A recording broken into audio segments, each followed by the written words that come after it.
You clicked on a video called 10 Lost Civilizations That Mysteriously Vanished at Their Peak. Let's get to it. Number 10. The Olmec Civilization. Imagine trekking through the dense, swampy jungles of Mexico's Gulf Coast. You stumble into a clearing and come face to face with a 10-foot-tall, 20-ton stone head. It's not a god, not a monster, but the portrait of a man carved with an eerie realism. This isn't a one-off discovery. 17 of these colossal heads have been found. They are the silent, brooding calling cards of Mesoamerica's mother culture, a civilization that rose, dominated, and vanished before Rome was even a village. Long before the Maya or the Aztecs, the Olmec flourished from around 1600 to 400 BCE. They were the architects of a cultural blueprint that would define the region for millennia. They likely invented the Mesoamerican ball game, practiced ritual bloodletting, and developed early forms of writing and calendar making. Their major centers, like San Lorenzo and Levanta, were hubs of immense power, capable of organizing the labor to quarry massive basalt boulders and transport them over 90 miles from the Tuxtlas Mountains. These weren't just lumps of rock. They were intricate portraits of mighty rulers, each with a unique helmet-like headdress. But around 900 BCE, San Lorenzo was abandoned, and its monuments were systematically broken and buried. By 400 BCE, Levanta met a similar fate, and the Olmec simply faded from history. The most compelling evidence for the Olmec's disappearance points not to an outside force, but to a violent internal implosion. The deliberate, targeted destruction of the colossal heads, portraits of their leaders, suggests a revolution, an uprising against the very power structures that defined them. Environmental changes, like rivers shifting course, may have weakened their rulers' authority, leading to their downfall. The Olmecs literally wrote the book on Mesoamerican civilization, but it seems their final chapter was on how to tear it all down from the inside. Number 9. The Moche civilization of Peru. In the arid deserts of northern Peru, a civilization arose that created some of the most lifelike art of the ancient world. Their ceramic artists were so skilled they could capture the subtle smirk of a warrior or the weary eyes of a chieftain in clay. You can stare into the face of a Moche lord who lived 1,500 years ago. Yet, for all their artistic realism, their demise was driven by a force of unimaginable, almost mythological power. The Moche thrived from about 100 to 800 AD along Peru's coast. They were master craftsmen, creating stunningly detailed pottery and pioneering sophisticated metalworking techniques. They were also monumental builders, constructing enormous adobe brick pyramids, or huacas, like the Huaca del Sol, which was the largest single pre-Columbian structure in the Americas. Their art reveals a complex society built on agricultural prowess, ritual combat, and human sacrifice, all governed by warrior priests. But the archaeological record shows a dramatic break.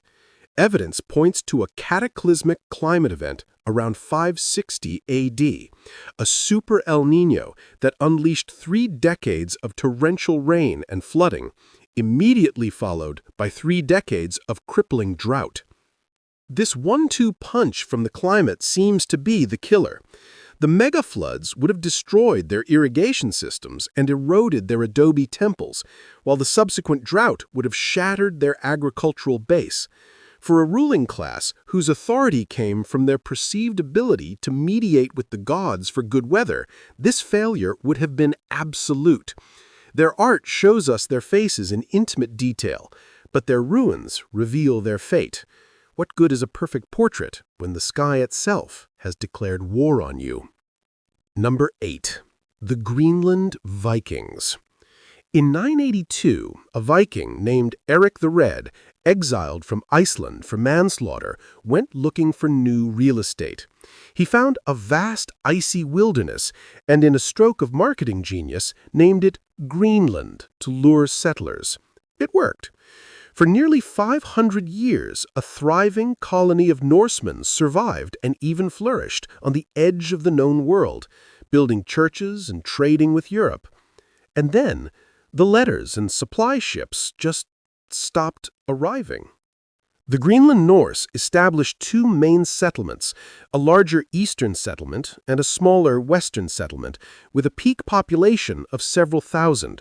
They were farmers and pastoralists, raising cattle and sheep and supplementing their diet by hunting caribou and walruses. They were fundamentally Europeans, building stone churches with bronze bells and striving to maintain a European life in an Arctic environment. But by the mid-1300s, the Western settlement was abandoned.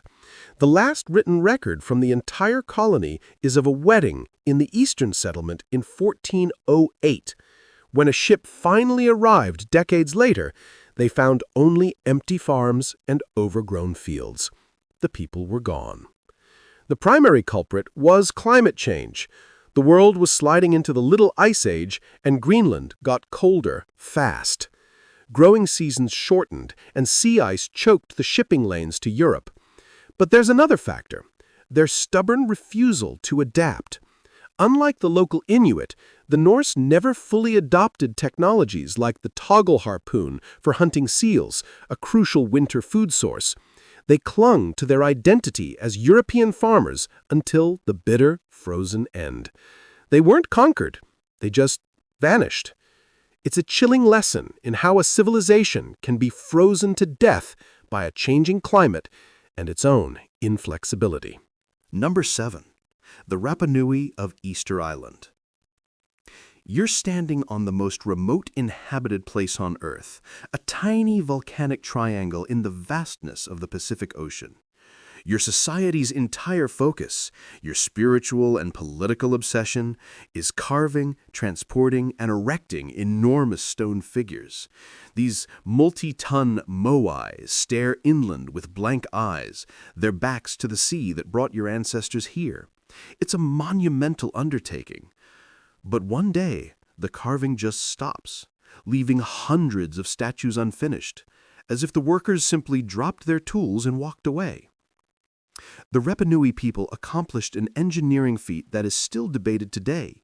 They carved nearly 900 moai from hard volcanic tuff, some towering over 30 feet and weighing upwards of 80 tons. They then transported these behemoths miles across the island's rugged terrain to be placed on stone platforms called ahu. This required immense social organization, resources, and manpower. Yet the society that achieved this collapsed into chaos. Archaeological and paleobotanical evidence shows that the island, once covered in palm forests, was systematically stripped bare. This deforestation led to catastrophic soil erosion, the extinction of native plants and animals, and the inability to build ocean-going canoes for fishing or escape. Oral traditions and archaeological finds point to a dark turn: civil war, starvation, and even cannibalism. The most accepted theory is self-inflicted ecological suicide. In a competitive frenzy of clan-based statue building, the Rapanui consumed every last resource on their isolated island, sawing off the branch they were sitting on. The very symbols meant to project power and protect their people became the instruments of their destruction. It's a perfect, terrifying parable, but it begs a deeper question. What happens to a society when the very act of honoring its gods is precisely what damns it? Number 6. The Cahokia Nation. Picture North America in the year 1200. The largest, most sophisticated city isn't in Mexico or Central America. It's in modern-day Illinois, right across the river from St. Louis. It's a sprawling metropolis with a population larger than London's at the time, dominated by massive earthen pyramids. The grandest of these, a four-terraced structure now called Monk's Mound, was taller than a 10-story building and covered more ground than the Great Pyramid of Giza. And yet, by 1350, it was a ghost town. At its peak around 1100 AD, Cahokia was the center of the Mississippian culture, a civilization that spanned the American Midwest and Southeast. The city boasted a population of 15,000 to 20,000 people, with advanced urban planning, vast public plazas, and a series of large circular wood and post structures, dubbed woodhenges, that served as astronomical calendars. The construction of Monk's Mound alone would have required moving 22 million cubic feet of earth by hand in baskets. But then it all went wrong. By 1200, the population was in steep decline, and by 1350, the site was completely deserted, long before Europeans ever set foot in the region.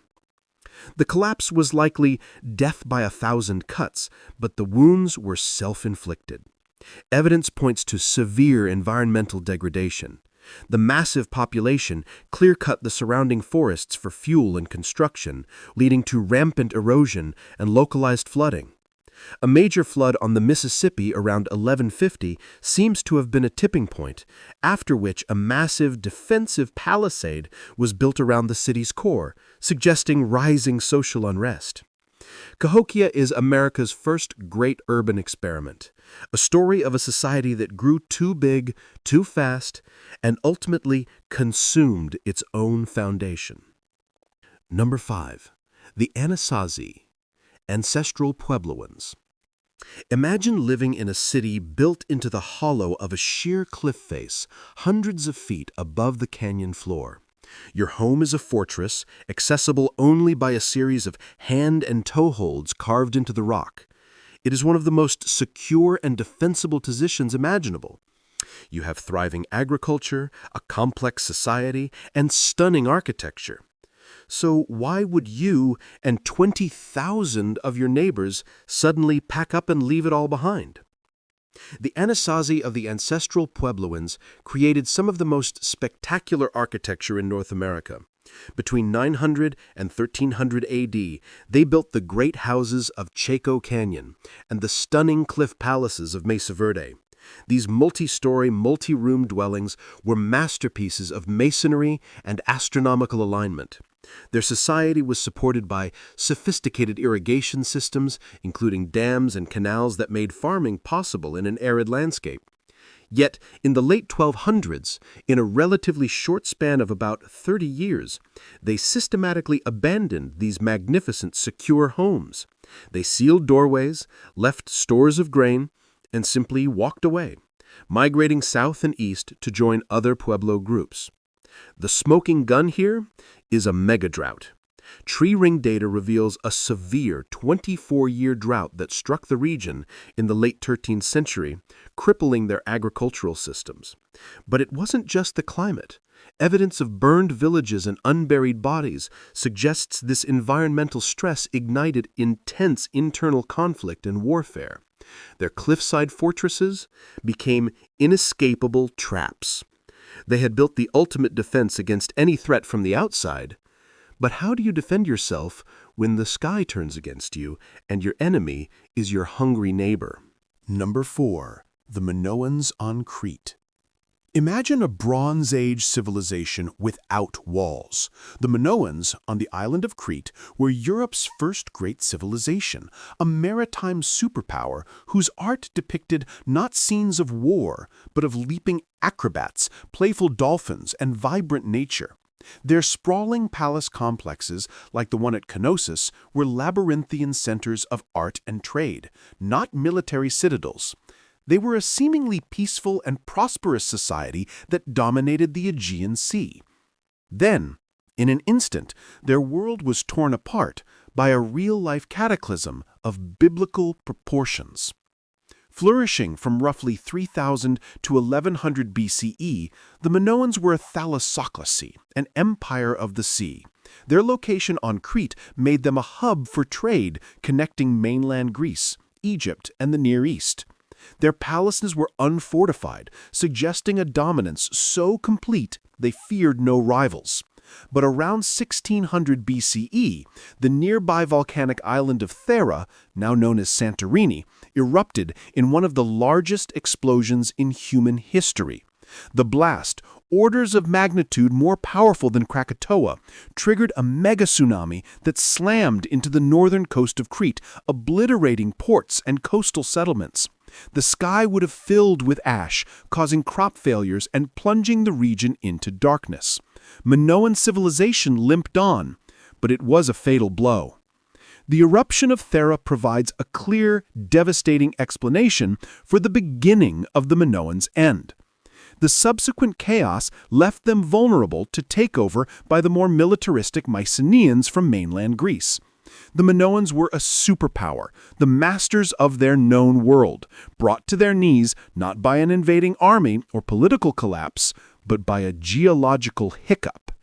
It's a stark reminder of how even the most sophisticated societies are ultimately at the mercy of the planet's violent, unpredictable power. Number 3. The Khmer Empire, Angkor. In the jungles of Cambodia lies a stone city that at its peak was the largest urban center on Earth. Angkor, the capital of the Khmer Empire, was an architectural marvel, a hydraulic engineering masterpiece, and a cosmic representation of the Hindu universe. Its central temple, Angkor Wat, remains the largest religious monument in the world. For 600 years, this empire dominated Southeast Asia. But at its heart, this magnificent city failed, and the jungle swallowed it whole. From the 9th to the 15th centuries, the Khmer Empire reigned. The key to its power was an astonishingly complex water management system. A vast network of canals, reservoirs, and massive man-made lakes, called barays, controlled the monsoon rains. This system irrigated rice paddies, providing up to 3 harvests a year, which in turn supported a population of nearly 1 million people in the city of Angkor.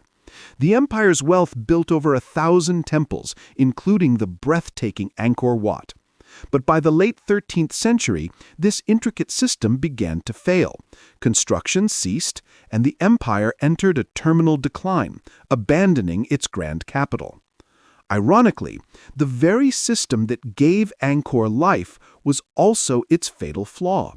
New climate data shows the region was hit by a series of prolonged, intense droughts in the 13th and 14th centuries, followed by periods of torrential monsoons. This climatic whiplash would have been disastrous for their finely tuned water network, causing it to break down and fail. The Khmer engineered a paradise on Earth, a perfect machine for harnessing nature. But what happens when the very heavens you worship turn against your creation? Number 2. The Indus Valley Civilization. In what is now Pakistan and India, one of the 3 cradles of civilization emerged alongside Egypt and Mesopotamia. But this one was different. It was larger than both of them combined, with a population of up to 5 million people. Its cities were marvels of urban planning, with grid-like streets and the world's first known sanitation systems. Yet for all its sophistication, we don't know what their people called themselves, what their rulers' names were, or what gods they worshipped. Because after 700 years of flourishing, they vanished, leaving behind a script we still cannot read. The Indus Valley, or Harappan civilization, thrived from about 2600 to 1900 BCE. Its cities, like Mohenjo-Daro and Harappa, were astonishingly advanced. They featured meticulously planned streets, standardized baked bricks, and elaborate water management with private wells and covered drainage systems in many homes. There is a conspicuous lack of monumental palaces or temples, suggesting a more egalitarian social structure. They had extensive trade networks reaching as far as Mesopotamia. But around 1900 BCE, the cities began to decline. Trade halted, the standardized weights and measures fell out of use, and the great cities were slowly abandoned. Most tantalizingly, their beautiful script, found on thousands of small stone seals, remains completely undeciphered. The leading theory points to gradual, irreversible climate change. A shift in monsoon patterns slowly dried up the Gagar-Hakra River, a vital water source for the civilization's heartland. This environmental shift would have crippled their agricultural base, forcing a gradual migration to smaller, more rural settlements. The decline wasn't a sudden cataclysm, but a slow, quiet fading. And so we're left with the ultimate mystery, the silent seals. The answers to who they were and what they believed are locked away in a language of symbols we can't comprehend. The final secret of a civilization that wrote its own ending, but in a language the rest of the world has forgotten how to read. Number 1. The Maya civilization. Imagine a civilization of geniuses. In the heart of the Mesoamerican jungle, they built towering pyramids that dwarfed any structure in Europe at the time. They developed the concept of the number 0 independently, tracked the movement of Venus with terrifying accuracy, and created a calendar more precise than the one we use today. They could predict celestial events centuries into the future. And yet, in the 9th century AD, they couldn't see what was coming for them. One by one, their great southern cities fell silent. During its classic period, from roughly 250 to 900 AD, the Maya civilization was a network of powerful city-states like Tikal, Copan, and Calakmul. These weren't peaceful scholarly centers, as once believed, but warring kingdoms obsessed with ritual and legacy, recorded in an intricate hieroglyphic script. They were masters of mathematics and astronomy, using their knowledge to build and orient their monumental architecture. Then, in the southern lowlands, it all stopped. Inscriptions and monuments ceased to be carved, the grand temples and palaces fell into disrepair, and the jungle began to reclaim what had been the most advanced civilization in the Americas. By 900 AD, this heartland of Maya culture was largely abandoned. There was no single cause for the collapse, but a perfect storm of them. Endemic warfare between the city-states exhausted resources and populations. Overpopulation led to massive deforestation and soil erosion. All of this was then exacerbated by a series of severe, prolonged droughts, which crippled their agricultural systems and undermined the authority of their divine kings. It was a slow, agonizing death spiral. The Maya could read the stars with stunning clarity, but they couldn't read the catastrophic future they were writing for themselves right here on Earth. So now you know the real story. Your curiosity is what brought you here. Our job is to reward it with the bare-bones explanation every single time. If you're the kind of person who always needs to know the real story, then you're in the right place. Subscribe, and we'll see you for the next one.